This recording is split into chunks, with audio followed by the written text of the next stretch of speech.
قد كفاني علم ربي من سؤالي واختياري. Allah po. Jadi bek pegah ke audien mentang lama tidur ke benar cit ada yang gi pegah pun ada hati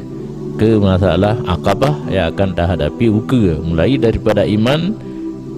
cara kita tarik nyamong lima mawon kemudian jawab mungkar dan nakir, kemudian hisab, wazan dan mawakif melalui titik siratal mustaqim lewat atau urut. Yang ingat fayaz'ajuhu dengan nak ingat ke dalam hati di koh le ingat akan urung tengah peingat kau daripada tetapnya dalam dunia dan cintanya dengannya dunia. Faghilyanu hadan niran mimma dzukira wa nuhatu hadhihi al-masaib idla musibata fawqa dzalik tusamma tadhkiran. Maka bermula dibedah ini apui daripada madzukir, dibedah dalam dada katanya untuk makut kepada akibat yang akan terhadapi uka dan umur yang kata gunakan dilikur pada tempatnya hana penting dan curahan daripada ini musibah, kerana tidak ada musibah di atas demikian dinamakan akan tazkir. Yang bebut urung bi peringatan yang lagian yang bi bedah lama tiga menyesal kepada umur yang kau pakai dilikur bak malaya ni dan uka gatakle rintangan yang akan kita yang hadapi.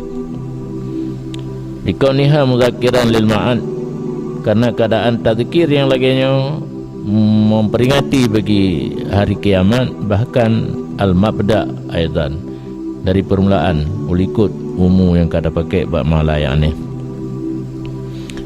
dan bermula bithe makhluk dan bertepur makhluk dari ini segala asya dinamakan akan wa'zan kama sayati. Jadi nya bebut tazkir dan wa'zu yang lagi saatnya peingat orang ulikut kabeh gunakan masa agaknya kepada malaya ni dan peingat uka rintangan mulai daripada mati sampai lewat titik siratal mustaqim atau urut dalam hawiyah, dan memberitahu mereka itu makhluk di atas taksir mereka itu dan tafriq sabah makna, dan pelemah mereka itu dengan aib diri mereka itu dah sifat yang agak latih dah baca mandum dah pelemah dalam udip suruh tanya lagi nyawa sabi dah pula payah masuk hararatu hadanar, maka menyentuh oleh panas ini api dakwah. Dinakan dakwah berapi-api, api dakwah kalain ya, dakwah berapi-api hai biraya kemusu sang lengau podium anak ni banyak dengan jaga yang kan dakwah berapi-api, tapi api dakwah api dakwah yang kata bunuh asawji.